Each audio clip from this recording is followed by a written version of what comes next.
across one track as this one, this example here. This is an example of loading, actual trailers.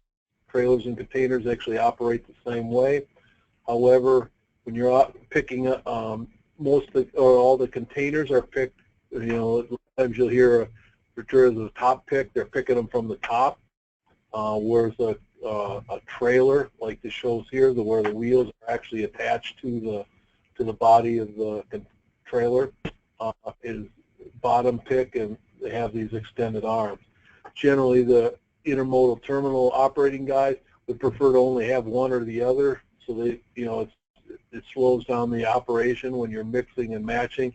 So sometimes it's very good on a smaller terminal, but at a higher volume terminal, it's better to have either top picks or trailers. So there's the mixing and matching. As we'll get into stacking, it's a little hard to stack the wheeled trailers. Stacking operation. This is I could actually refer to it as a port crane, but it's not actually over a track. It allows them to stack containers. In this one, it's they stack them 4 high and 5 wide, I believe, and allows the being able to store the containers in a lot smaller footprint for the amount of containers. Here's an example. Over on the left, you have loading and unloading of the rail car with a single track RTG, and a stacking operation where they put the containers in a stack. And a lot of times you'll have 1/4 is the way they refer to that, is that you have 4 stacks, and you'd be able to carry one container over the top of that.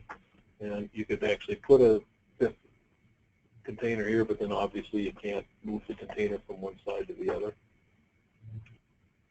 A wide span crane. This happens to be at the CSX terminal in Northwest Ohio. This happens to be it's operated with an umbilical cord. The operator, and then that basically provides power and telecommunications. That comes out of a vault and just is rolled up on this reel to maintain so it's not it's kind of to try to control how far it's laid out. Generally, they'll go somewhere between 1,000 and 1,500 feet, either way from where the manhole is. Then it depends on how many, how far you want to overlap those. One of the things you can see from the here's where the operator sits. He's overseeing everything. He's above everything. He can see what's happening, what he's operating on, and has a good visibility. One of the things with wide span cranes is that because they're you can operate under a lot of them are 6 to 8 tracks are underneath them. You can put a lot of tracks in a small footprint. But one of the things is they're generally not very fast operation, because now you're going to have to carry them farther. It comes off with certain trade-offs. The smaller RTGs, the single track, seems to be, in the higher volume terminals, is the piece of equipment that's preferred by most of the railroads, not all, but most of them. And the reason for that is you don't have to pick the container as high. You don't have to move it quite as far to get it onto the chassis or onto the ground. And with that situation, you can operate more. Here's an example where they're using an actual trailer that does it with a wide span crane operation. It's usually a stack operation where they're just using containers, but this is an indication where you can certainly use a wide span crane to haul trailers. In this case, you'd have to set them on the ground. You're not going to set them in a stack like you would with the containers. Here's an operation, what they call a rail operation. The crane, because they're operating here, the crane is usually lower, so you can go over the double stack and bring it here to try to keep that crane as low as possible, so one of the priorities in most rail terminals is to get the trains loaded and unloaded as quick as possible. A stacking crane or a nested crane is operated, so it's the job of the nested crane to actually put the containers onto chassis. In this situation, they actually can pick or set them on chassis on the other side. What I've been seeing is that was one of the theories initially, but they've been going away from that. Most of the terminals that are incorporating wide-span cranes are only doing it with the rail crane and having containers stacked here. They might cantilever it further to unload or set them on to chassis. Or in one case we're doing now, because of space limitations, they're going to run a rubber-tired gantry crane underneath instead of the rubber-tired, the rail-mounted nested crane here. And one of the main reasons that the infrastructure is cheaper. You can the more flexible, the more the crane can actually move around, the more flexible it is. So there is some benefit to the terminal operator on how flexible his equipment is. Here's just an example of a wide-span crane. What's happening under the railroad will identify, how long where they are in the trains, identify certain spots. Sometimes they'll call these a pod, where they stack several of the containers. They identify the actual stack that they're in. A lot of different ways of operating a terminal. And when you're trying to deal with that, you have to understand what the goal is and what the railroad is trying to accomplish. There's just a close-up. This is a quick video. We're going to try to take a look at this, I hope.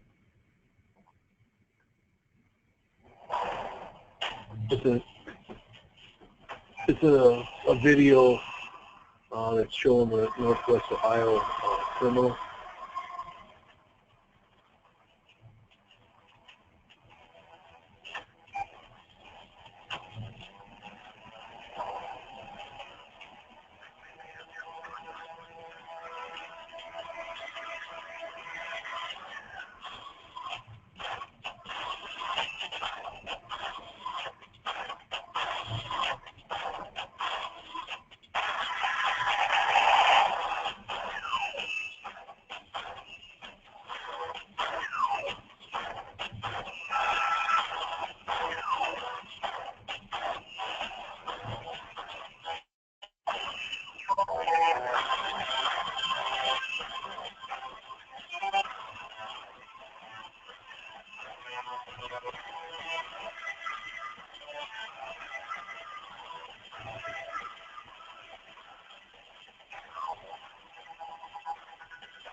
Okay, this is a quick speed. I got another one coming up here, a more recent one that's more automated. For the most part, all the stuff that you've seen in that video is manually operated. I think envisioned that sometime in the future it'll be more automatic. The important thing is that they're trying to do is that the less people that they have, the less expensive, they get, the more cost effective to operate. But anyway, here's another type of piece of equipment that you'll find on a terminal. It's an empty stacker. This basically picks up empty containers. It's a smaller piece of equipment. It has lighter load, but it can only handle empty containers. And generally, empty containers can be generally stacked 3 to 5 high. Where loaded containers, it's generally going to be 3 or 4. And these basically only connect on one side. Just some of the things, but a lot smaller, less expensive piece of equipment. Straddle carrier, we're going to see how they can utilize, but basically what we discussed last week, they generally don't unload containers off of the rail cars. It's a smaller version of one of the rubber-tired gantry cranes, but it basically picks up a container and moves it to another part of the terminal, without putting it on a chassis. You have one operator, you don't need a chassis, and you do the same thing as a hostler moving around the terminal. With all that, you can do it a lot quicker and less equipment required. And the reason you try to do stuff without chassis is, here's an example. We have one terminal that they've had as many as 6,000 chassis on site, and then you got a Hanjin chassis and a Merce chassis and everything. At some point, you have to get them under the right kind of containers, and it just becomes a logistic nightmare. What you have here is a chassis flipper. It actually picks up the chassis sitting down here on the ground, puts it up vertical, and stacks in there. One chassis rack, generally, the rule of thumb, will hold about 36 chassis. We mentioned a hostler. It's basically the piece of equipment that they use to run around, move the containers internally. A couple of features that it has: it only has one single wheel, and then it's got the fifth wheel is actually can raise up and down, so they can get that underneath the container. They raise up their fifth wheel, which isn't normal on a over-the-road truck, and what that does will allow them to move the container around without having to do anything with the dollies. You have easy access from the outside here to get to the back, to get to to be able to see better, and another thing to be able to get out so they can hook up the air to the to the chassis. Not a good picture, but there's a bobtail, basically an over-the-road truck that doesn't have a trailer or a container attached to it. Just some of the other little rules of thumb, some little facts. Generally we'll either have wheel parking or stacking. Stacking is generally where the containers are stacked on top of each other. You mentioned trackside versus remote parking. UP is one, the way they like to operate is they like to operate with some parking fairly close to as close as possible to their loading track. So they sometimes between the actual working tracks, they'll have a couple rows of parking, and then the actual over-the-road truck will actually deliver the containers there. And the reason for that is they can take them from that group of parking and directly move it into onto the train. Some of the other railroads have a thought process that they don't want their over-the-road truckers anywhere near their operating tracks because it slows down the operation, adds to the congestion. So they generally have remote parking. Sometimes what that will require, however, is you need a lot of hostlers to run it to your remote parking. Depending on how far you are, that can be a relatively short haul, or it can be up to 10, 15, 20 minutes. We had one that was, I think I mentioned that last week. It went, it took almost 20, 25 minutes for one round trip. So, or for one trip, so that pretty much meant one container per hour, which wasn't very efficient. Aisle width stalls are generally 11 by 55 to handle the 53-foot containers. You could get down to 11 by 25. The suggestion is that you go a little bit more. For 20-foot containers, you'd have 25-foot stalls. 40-foot containers, you'd have a 45-foot stall. Generally, what happens in a lot of the terminals, because they don't know, they'll make them 55 or 60 feet long, because then you can put any kind of container in there. One of the railroads has, most of the, as a general rule, you use 11-foot stalls. One of the railroads that we work with requires 12, and that allows them a little easier to get the containers back in there, and also allows them to turn a little bit quicker when they're pulling it out, so the aisle width can be a little narrower. But the railroad that has the 12-foot wide stalls also has the 90-foot drive aisles, and some of it they don't need that much room, but there's also a lot of maintenance that goes on, in the park or near the parking stalls, so there might be parked vehicles around there. There's a little more congestion. So generally what you're going to see is somewhere between 70 and 90. I think the 71s seem to be good if, and you have minimize or maximize the amount of stalls that you get, per area. You're always worrying about the distance that the hostlers have to travel. Some straddle carriers will, allow you to haul containers and stack them too high and carry one over the top of it. Some of them only allow you to, carry one over the top of it. It's good. We talked about bomb cars last week, doing temporary moves. And again, traffic flow is something that we'll try to look here. And the traffic flow through the terminal is one of the critical things. And all these things that I've been talking about is, do we use chassis? Do we try to put the parking next to the working tracks or not? All that's designed is to improve the traffic flow and minimize the amount of time it takes to get containers to and from the track to get them unloaded. Here's another video we want to take a look at. It's about 5 minutes long. And it has to do with a tray pack terminal in the Port of Long Beach in LA. The world around us is constantly changing as new technology moves us into the future. Take self-driving cars, for example. Once just an idea. Prototypes are now being tested worldwide. Imagine using the concept behind a self-driving car to create futuristic ways of moving cargo with cutting-edge technology like this AutoStrad.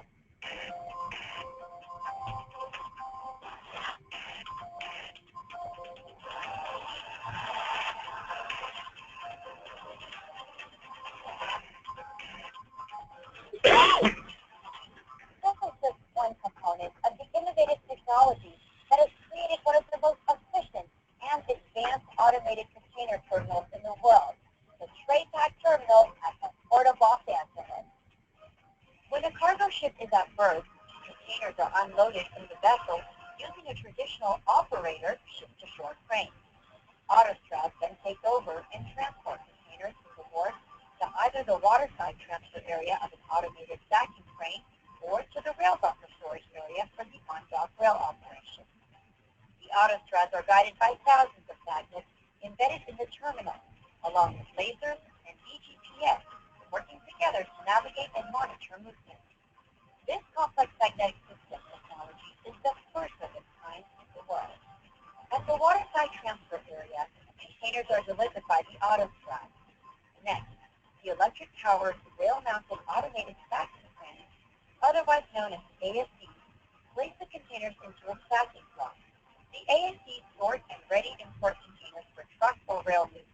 So when the truck driver enters the terminal here at Tray Pack, the first thing we do is it drives through security. From that point, we take an image of the container, the chassis number, and we upload it into our system. The trucker is directed out to our automation pedestal. And if a position is available inside the automated stacking crane block, the truck will be automatically sent to the block where you will either receive a container or drop a container off. If the truck is expecting to pick up a container, the ASC retrieves the designated container and lowers it within a few feet of the truck chassis. A crane operator, working from a remote control deck, handles the final positioning of the container onto the chassis. If an import container coming off the vessel is destined for the automated on-dock rail, the AutoTrack picks it up and places it in the rail transfer area for loading on the train. An automated rail-mounted gantry crane then picks up the container and transfers it to one of the 8 rail working tracks. The train then makes its way through the Alameda Corridor, a 20-mile below-grade freight rail expressway which connects the Port of Los Angeles to the National Rail System. TradePac Los Angeles has a few firsts with this automated project. We will be the first terminal in the world to combine automated straddle carriers with automated stacking cranes. In another first, TradePac has been working collaboratively with U.S. Customs and Border Protection. The concept being that we will be able to automatically move containers through the radiation flow monitoring system without having to take them out of automation and do it in a manual fashion. We will also be the first terminal operator to utilize automated straddle carriers for the horizontal transport between the automated terminal and an automated on-dock rail operation. We'll be the first to combine automated straddle carriers with automated rail-mounted gantry trains. When complete, we will also be the first in the world to implement an automated on-dock rail system. The automated operations at the TradePac terminal deliver supply chain efficiency in a near-zero emission environment, making sure containerized cargo is delivered on time and without interruption. The whole concept behind automated container terminals, really there's 4 areas that we like to focus on. Number 1 is densification. It gives TradePac the ability to move more cargo to the same acre, same footprint that we had prior to automation. The second part of it is safety. By separating man and machine, this has a direct positive impact on our safety record. Third being the environment. Most of our equipment here at TradePac is either electrified or in cases for the automated straddle carriers, when they don't have anything to do, they go to a parking position, turn themselves off until they're commanded to come back on. The last part of it is the efficiency for truck operations. We have to have a way to continue to survive and become competitive and relevant in the market. I don't think we could have asked for a better partner than the Port of Los Angeles to help us get to that goal. The process is as fluid as a symphony orchestra of well-tuned instruments. It will likely be another few years before self-driving cars make their way into our garages. However, at TradePac, the future of containerized cargo movement is here today. By incorporating some of the most innovative technologies available, one of the most efficient and advanced automated container terminals in the world is well at work at the Port of Los Angeles.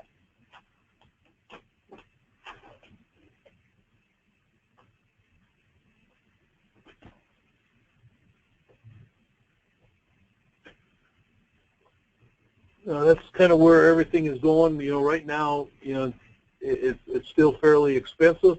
One of the terminals that we're working on currently, that we're just getting started on, that's what they're kind of envisioned for that. It's an inland terminal, and we'll see where that goes. But that seems to be where, just for all the environmental, the safety, and then the cost efficiency of it is where railroads seem to be going. It's something that will keep moving forward. Some of the things other aspects of the intermodal terminal is the services that are going to be provided. When we're doing our planning, we want to make sure we understand what the railroad is going to want to occur on that.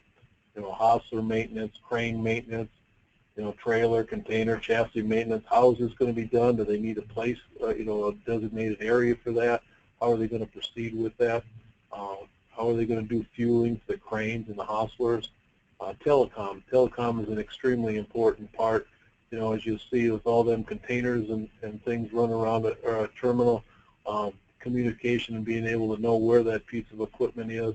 It's like the one guy said at the beginning, they go take a picture, to try to document all that. All that's done with the telecommunication system, and generally fiber, so you need to incorporate that into the design. You're operating remote control locomotives, and that adds another feature to the design effort.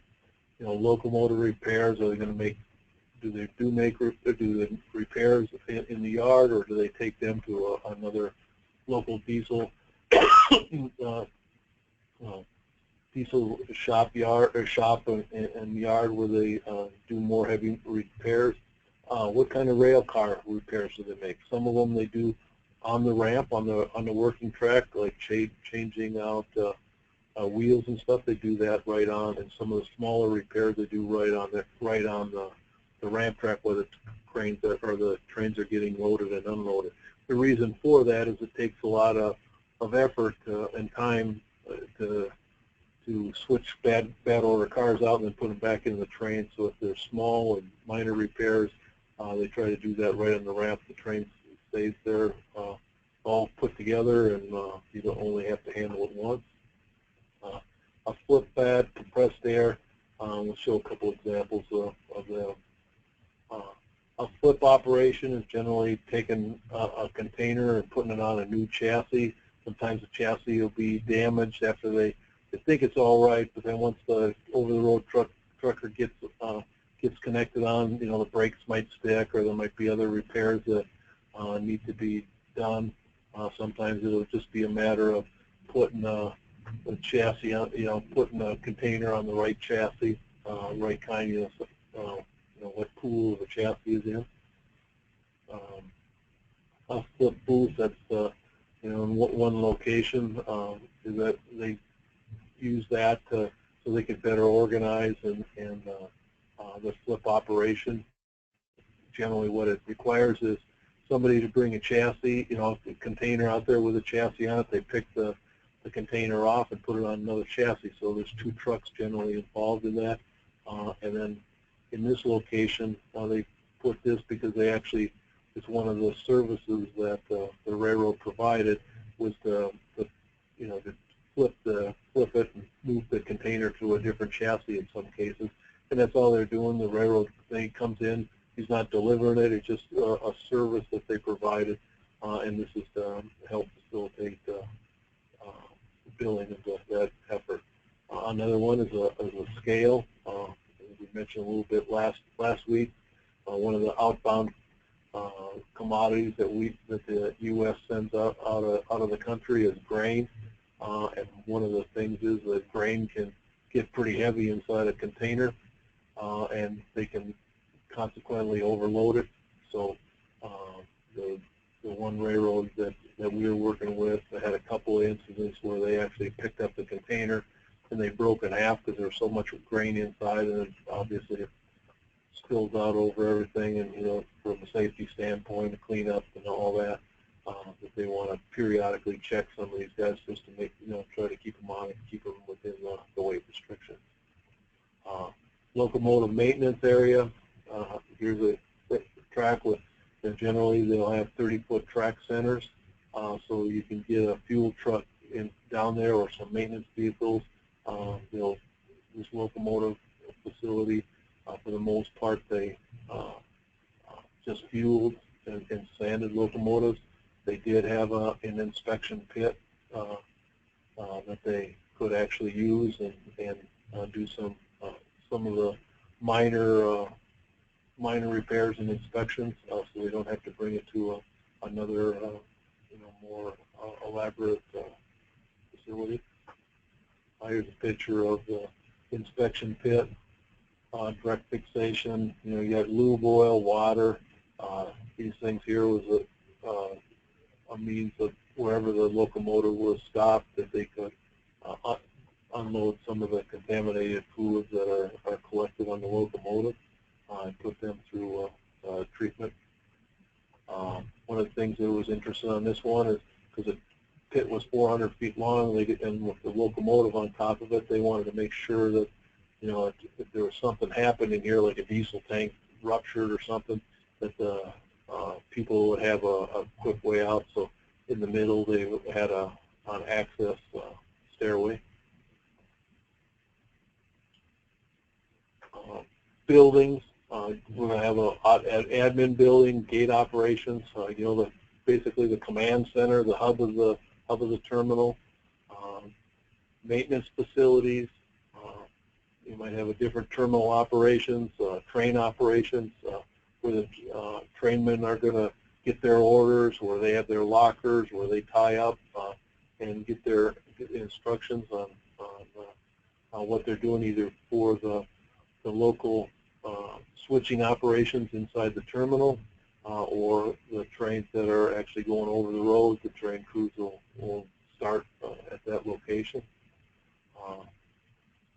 Maintenance away facilities, several of our things, because they're a major terminal, major railroad hub, they want facilities, some location for the track maintenance crews, a good storage location, a place for the roadmasters or whatnot to have an office. B&B supervisors, bridge and building is what that refers to, signals and communications. A lot of the railroads are looking to have LEED certification, or at least being able to say that they went that, even if they didn't go through that. For the most part, the railroads have said, following LEED is generally not a cost-saving thing, but they certainly want to be seen as one of the green neighbors. You have trouble kiosks, booking booths, flip booths we show. Trouble kiosks and booking booths are areas that you allow the over-the-road truck, if they have an operator has some problem with the box he's supposed to get, the billing isn't correct, having some means that they can try to resolve their problems. Switch crew building, again, with the same way as the train operation, so that's where they're going to have their lockers for the train crews, and employee parking, security. As a general rule, they want to make sure that even employees, that all the personal vehicles are outside the fence, and that even personnel can't walk inside the terminal. At least what we've been told is one of the major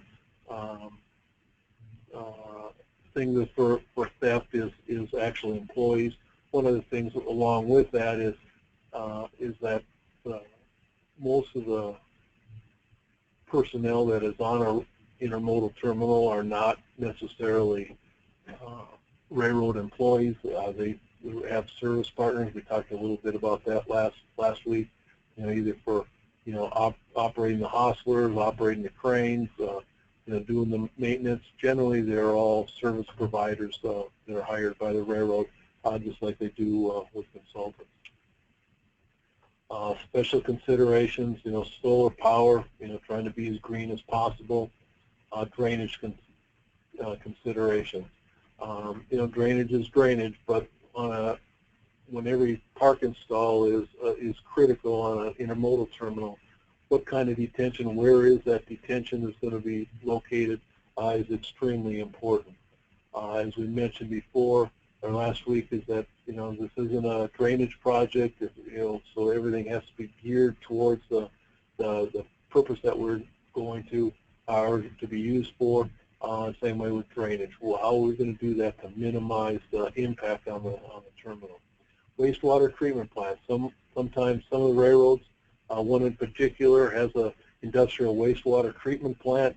It's designed, it's basically a glorified oil water separator, but it has the ability, if the legislation or the regulations change, they'll be able to convert and be able to do some additional treating in those facilities. Other ones, the oil water separator is what most states will require legally now, and that's the way the railroad operates.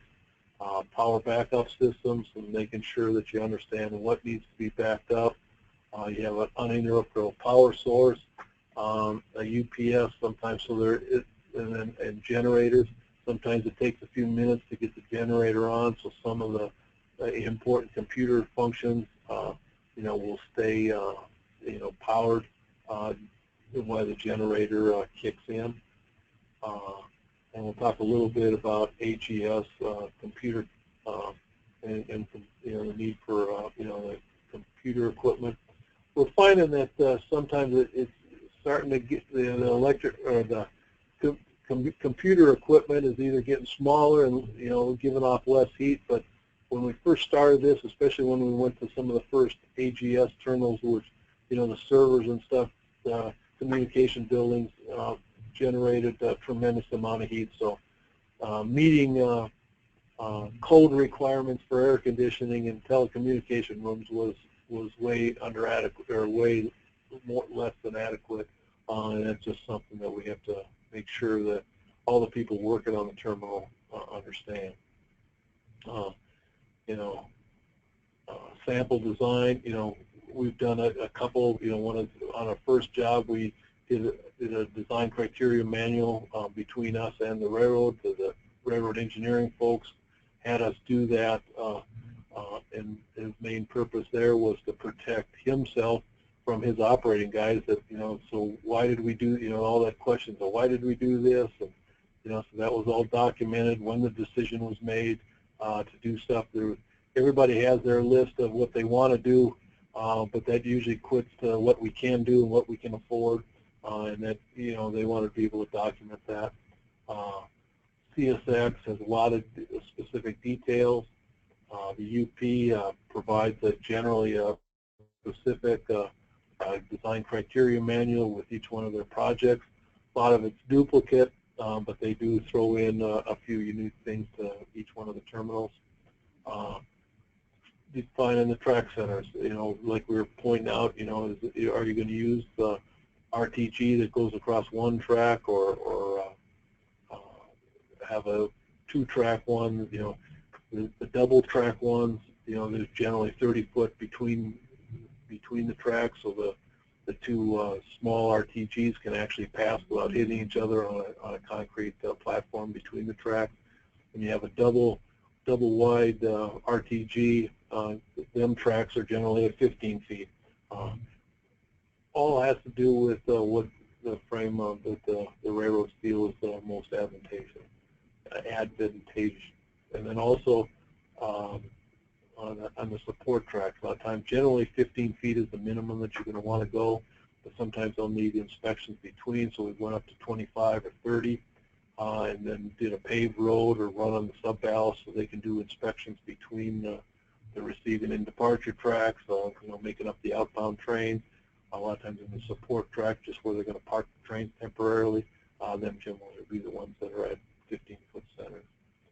Pavement sections, try to identify one of the most costly part, and like we mentioned last week, one of the things that you have a little bit of control over is the pavement. And trying to right size that. Craneways, another why it's important is if you have an RTG or the gantry cranes, rubber tired gantry cranes, they will generally stay in craneways, whereas hostlers or side packers or the reach stackers or the straddle carriers, they can go anywhere. They're rubber tired. They can drive anywhere that they can drive, and so if they're going to, I guess one of the rules of thumb that we have is, if they can get there, they'll eventually get there. So is the pavement good enough, or what kind of restrictions are you going to have to put on the design? Parking areas, we've worked on some where, the stalls, are thinner pavement than the aisles. The one problem with that, it reduces some of your flexibility. If at some time in the future they decide to change that operation, from the top, all the pavement looks the same, whether it's concrete or whether it's asphalt, and it's a real important to be able to weigh those as during the design criteria, design formulation session, to make sure that you're aware of what limitations that you're going to place on the future ones. Or we had one situation where they actually went to 4 inches of asphalt on top of, on the stone where the stalls, and it was perfectly fine to park back in the chassis with containers on them. But then they went, and somebody decided that they wanted to have a shorter path from here to there with a crane, and it didn't take them, more than a couple of passes before the crane started chewing up the side packers started chewing up that asphalt. And they wonder, as far as they could tell, all the asphalt pavement would look the same. Gate areas, parking, stop, idling, starting and stopping at a gate. Generally, no matter what, you want to have that as a good concrete, Portland cement concrete in particular would be my recommendation. In the gate area, asphalt generally will rut under those conditions. RCC is work, but there's a lot of things that are going around that makes RCC real difficult to place around all the obstacles at a gate location. Drainage design, smooth pavement. Everybody wants to have nice smooth flat pavement. If you have to figure out how to come up with a design, they prefer, most of them, operating guys don't know, don't understand too much about drainage. We kind of joke with civil engineers that all we need to know is that water runs downhill. Sometimes the operating guys, that doesn't ever cross their mind, so they'd rather operate in a nice flat facility or a sheet flow up, and that doesn't work so good in this particularly the northern climates when the water turns to ice during the winter. So we have to have a balance between what they desire and what we need to do. Keep the inlets out of the travel lanes. They're just a maintenance area. There's running up there. That's not that. So it's kind of nice to see it. But if we keep it behind the stalls or away from the drive, it keeps the pavement that much. It improves the longevity of it. Where's the pond locations? We were talking about the space, the importance of space at an intermodal terminal. So a lot of times when we do our concept, just invariably that the places that look the best to put the ponds are generally almost, Murphy's Law. It's always on the high spots of the terminal where you got room. So you have to figure out what's the best way because you're still going to need detention in most projects, and how are you going to do that without impacting the operations of the terminal. Use of underdrains. We widely use it. Railroads, in a lot of cases, prefer to have, to see their water, to have ditches, get it positive. One of the problems with underdrains is that they will eventually clog, because we're using, and most of the time when we use underdrains in an intermodal terminal, we're using them for surface drainage, which, a lot of underdrains are designed to handle and take away groundwater, like a high water table, so it don't impact the pavement or whatever. But most of the usage of, because the space is such a premium, we don't want to have that pin cushion effect. So a lot of times we end up, especially around the tracks, the use of underdrain. Crossing types, prefabricated crossings, asphalt crossing, star track crossing, sometimes referred to as a tub crossing, and basically they're direct fixation, and they're generally the ones that hold up the most in intermodal. We're at the ends of the working tracks, a lot of times where you're turning the cranes, and there are the locations that you're getting a lot of truck traffic. Even the asphalt or prefabricated concrete crossings, wood crossing just don't hold up. So these star track crossing, which are basically a concrete slab, there, you actually pave asphalt and then a concrete slab track that's put down. The rail is attached to it, and then the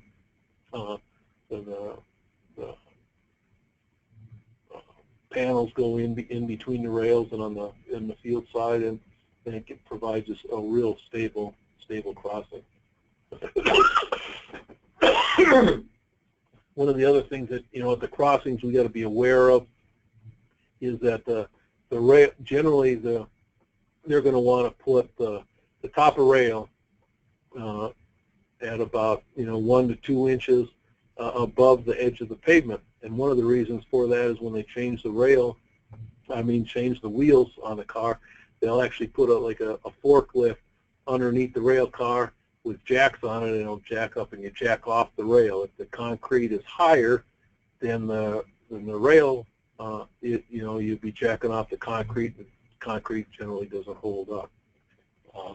So consequently, at the grade crossings, however, now you have to get,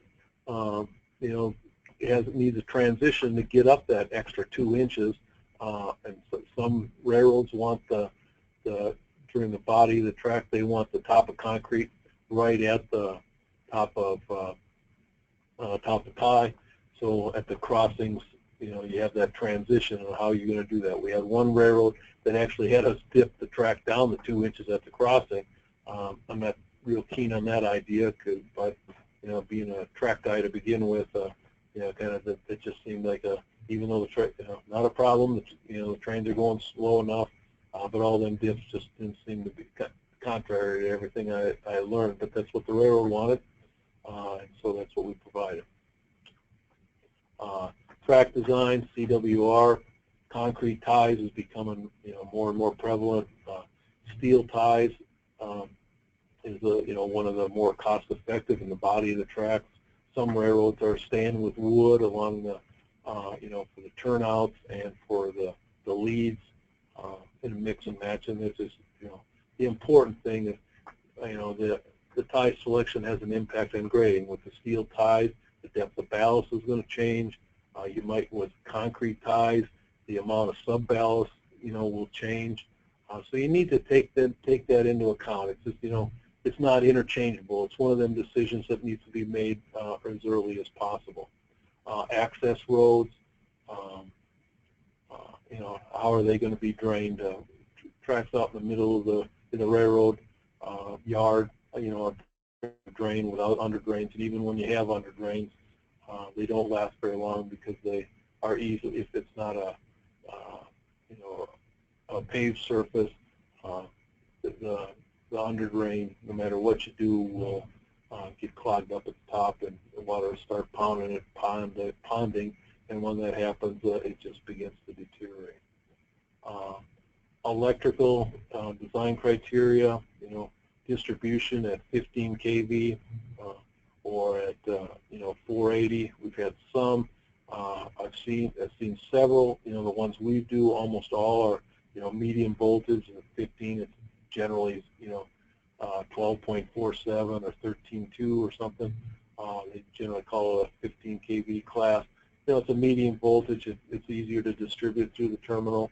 480, because of sometimes the loads, even with the lights, if you go very far, because terminals are so big that if you distribute the power with 480, the cables just get really huge and not very cost effective.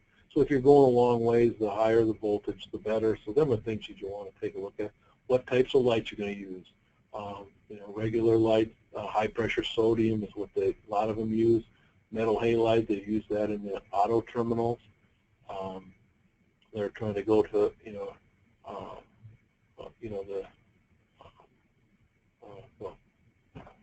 one point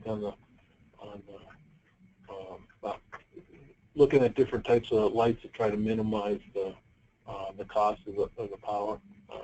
Dual power feeds, everything in the intermodal terminal is extremely power dependent.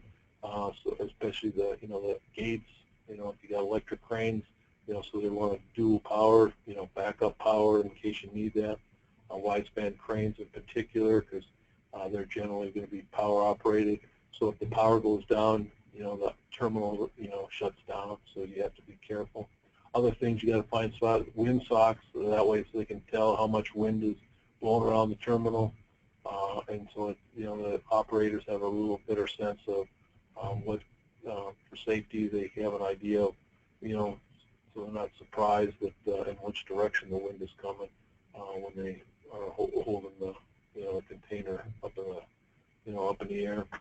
Safe havens, places where you got leaking containers, space for wheel gardens and material storage areas, something that we, garbage collection is another item.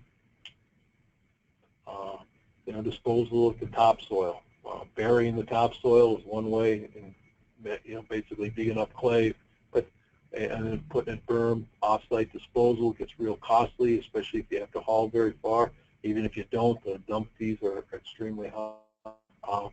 I've always kind of frowned on burying topsoil. It's a great idea. Get the clay out of the ground, or good gravel, and then put the topsoil in. But invariably, the railroad, is going to change their mind, or sometime in the future the operations will change, and then now you have this big, in one case we added, they relocated the ponds, and then the railroad changed their mind and had something, so they did all the mass grading and then wanted to change it. So now we had to go across the. Not only do we have to go across a pond that might have been 10 feet deep, it had 15 feet of topsoil in the bottom, and so it made it more costly to do that. So because of the nature of the terminal and they're changing, you want to keep an eye on that. Staging for future work. Always keep that in mind. Once the terminal is operating, they don't want to shut it down for anything. It's a 365-day operation, possibly shutting down on Christmas. Some terminals, will operate a little less because there won't be as many trucks coming in and out of the gate on a weekend. But a lot of times that's actually when the most trains are coming in and out of the terminals on the Saturday and Sunday. They all vary depending on what part of the country and the thing is. So, extremely important to have a plan initially of how you're going to build the future work. Talked about that. Future maintenance. Try to minimize maintenance. A couple of things at a Bedford Park, a CSX terminal. One that I can't remember. It was maybe in the early 80s. They buried a pond to try to get another 5 acres of parking. It was that important, so they put big pipes in the ground to basically bury the pond. In another location, we had a 20-foot deep pond, and it must have been almost 20 acres pond, and they let it go. Unfortunately, it wasn't a gravity drain pond. It was a lift station, and they let the lift station go, and the water was getting off, but only to a certain level because the thing wasn't functioning as well. So try to minimize those types of things. So there is because usually I hate to say it that way, but most intermodal terminals, because their focus is on moving the containers in and out off the trains and out the gate, that the only time they do any real maintenance, because it's coming out of their operating funds, they don't want to spend the money. For one thing, they don't want to stop anything, but it just becomes just a logistically difficult, anything that encumber them. So maintenance doesn't get done, and so the only maintenance and repairs that they do is when things fail, no preventive maintenance. AGS gates, gate, some of the key things, protected with bollards, cameras, license plate recognition cameras. One of the things you have to decide is, do you going to have an elevated, an island here, just as an example, or do you keep that flush? I think that the current thinking is that it depends on where you're at, but keep them curved. Don't use the elevated thing. On some of the equipment, you're going to put them on little concrete pedestals so they don't have problems. But this is potential tripping hazard is one thing, and it also it makes drainage a little bit more difficult. But yet some of the things that you have to take into account. Locating where the traffic loops are. This is a case. This one has tire shredders. To make sure that people can't go out the in gates. Generally, they don't work as well as with all the amount of truck traffic and stuff. They need drainage. They need power. In a lot of the cases that we've had is that they haven't used them. And most of the new terminals they don't, but some of them still do. Making sure that you take the drainage off of the canopy into the terminal, so especially in the northern climate, so you're not sending water that melts up on the roof and then kind of fills up where the drivers or people are walking. So making sure that the drainage gets into the drain system. I just always had to throw this in. One of the terminals, making sure you address the environmental issues. We actually had to construct some turtle crossings, to satisfy one environmental group, but yeah, a turtle crossing for whatever that's worth. Some of the unique things, there's a craneway over a city street, a specialized low clearance, but trying to get the bridge designed adequately to take the train, but then also you're going to operate, a rubber tire gantry over the top of it. Some of the things that you have to encounter. Camera portal building with the bypass. That's the building that houses the cameras and stuff to take the pictures of the chassis. Basically congestion with a plan. Here's the thing we're parking. The people operate out of this facility. But as you can see, that all that equipment, I guess the point of this picture is, the electronic stuff and communications that we talked a little briefly. You can see that that's extremely important of where, where everything is. And there are just some examples of, some of the things that you have. Here's an example of some 20-foot containers in the larger stalls, some of the terminals, and all the 20-foot containers go into this lot, so they can size it that way. Gate operations, some people want towers and other people want a lot of windows. Here's one. We don't need no stinking windows. Everybody's going to be looking. They can watch everything on the TV monitors. So in this facility, they didn't have any windows. And everybody just can, monitor the terminal from, right from their monitors. A cab, in one of the cranes. They have data that comes over. They identify what container it is, where they put it, what train it's supposed to go on, and it's all, instantaneous. There's a case for in a wide span crane, all the different things. You can, see it's got cameras helping them load. So when you're just one of them things that you get involved in is, how many monitors do I need? What are the monitors going to say? We're not necessarily, in most cases, we're not designing that, but we're helping coordinate that operation. Rear camera bridges, just basically it has a camera on the back, so that they can see that, that it might be able to tell, check the chassis number, not the chassis, but the container number when it comes in, making sure that it has a seal on it. If it's supposed to have a seal on the door, you might not be able to read the seal, but you certainly can tell if it's there. Making, just another way of seeing who's in the terminal.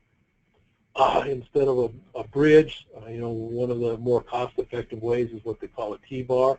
Has the same function. It's got the camera on it, and it just makes it a little bit smaller. I personally don't like it. If I had my choice, and the reason is because here's just another obstacle in the drive lanes where the bridge doesn't have that. Cameras on the light poles, an access antenna to help with the data entry. There's our windsocks we were talking about, security, natural barriers. You can see you got a couple of different things. You got a guardrail.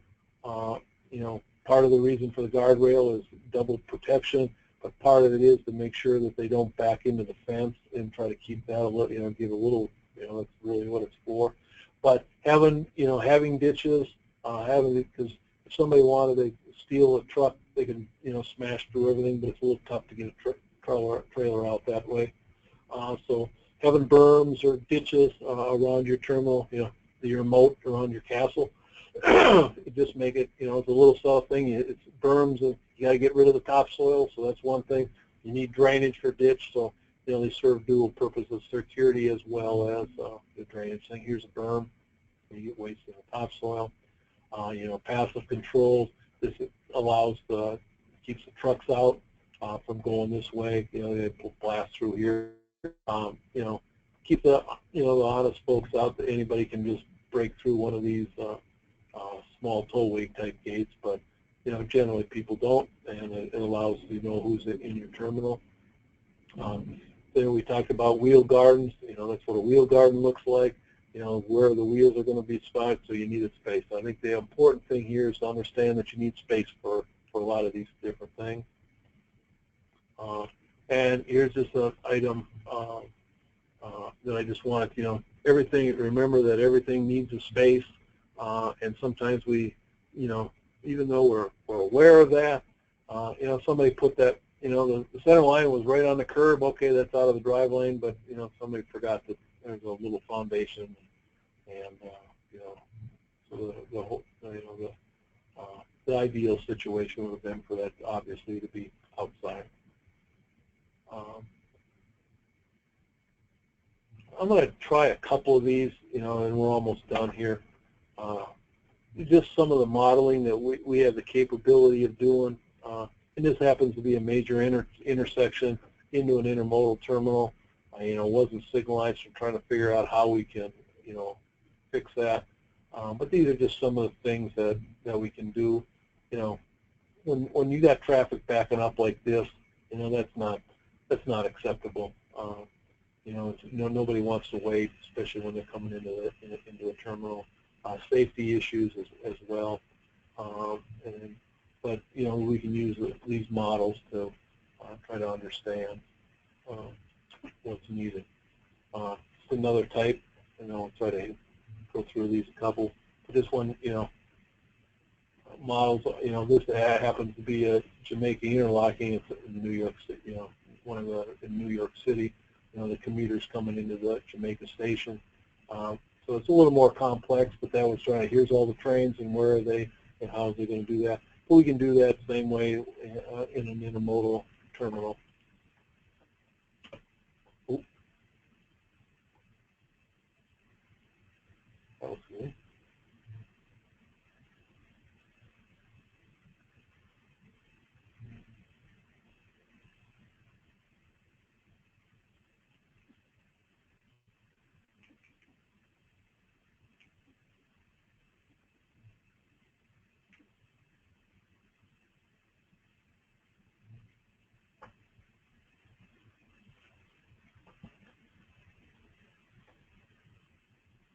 That's one more, just kind of how that operates, and it's, there's a little, I'll call it a B budget, video thing, but what it actually does is, it identifies, where, the speed, how much information that you need, what is the speed, how much, what's the productivity. Do you need to do something different? Do you need to add another crane? So it's more than just the video. It's mainly trying to figure out how this is operating and where does that go. And so there can be different options. And so that's all I had. Out of time. I was going to try to kind of go over. In one of the terminals just from a Google Earth standpoint, and kind of go through some of the, the congestion points and things that have, but, I think we're out of time here. So if you do have any questions, and one of the things I did in one of the mentors that we had, and it seemed to go over good, that's why I apologize that we're a little short on time, but kind of went through the terminal and just go, Google Earth is so good now that you can kind of go through and identify, there's a problem here, this is why, here's a congestion point, and kind of point out the reasons why. And that's something that that you can actually do, yourself, figure out where the terminals are. They're not Google Earth, at least right now, doesn't give you, the real time what's happening, but you can take a look at it and see how other terminals have been laid out. Kind of anticipate what problems, and that's kind of a good rule of thumb. You can kind of see, and then the more, in a lot of the terminals in the country, we have a pretty good, somebody at Transsystems has a pretty good idea how that terminal operates, and then we can kind of, some of the pros and cons. These are some good things that we'd want to learn from this one. Here's some other things that we'd like to try to avoid in the future. And here's some good, this one works, real slick, and we should try to do that. A lot of times you're going to be making compromises, so that's why it's nice to have all these kind of different options available to you. When the property gets constrained, they're asking you to do something in a smaller footprint than you have, or they're asking you to do something that needs a lot more footprint than you need. What are some of the trade-offs, and trying to identify what they are and get some ideas of from these other terminals and finding out, okay, these things work real well here. But one of the things that I caution everybody is to make sure that you understand what they're trying to do, because all terminals aren't created equal. Some are doing different things. The train operations is different. The dray costs, some of them are just going over to a port. The next one has to most of their traffic is going long distance away. We have one terminal that very few of it's a block swapping terminal, so they operate completely different. There's maybe only 20,000 containers a year go out the gate, or the next one you have 8 to 10,000 trailers going in and out of the gates on a daily basis. So how the terminal operates, what are the functions that you need, are all fairly are unique. It's one of them things where a lot of things are very similar, but they're all different. Each railroad has different needs, different philosophies on how to operate, and we want to make sure that we're listening to our clients and understanding that just because I've seen it this way done someplace, just be aware that somebody else. One of the railroads, just as an example, some like RTGs, rubber tire gantry crane. Some of them are kind of going to the wide span crane. We had one guy, there was a operation guy who's in charge of all the terminals on the system, and he said, I finally got rid of my last rubber tire gantry crane. Is he wanted just a side packer operation, and most other guys that I talked to, they just are the opposite. So understanding your client and what their operation of that terminal is good. Just like when people ask you, how many acres do I need for my terminal? That's not a simple answer. You got to figure out what they want to do on that thing. So anyway, sorry I went over a little bit, but if you have any questions, certainly don't hesitate to give me a call. So that's all I got for today, and but if you do have any questions, don't hesitate to call. Thank you. Thanks, Dave.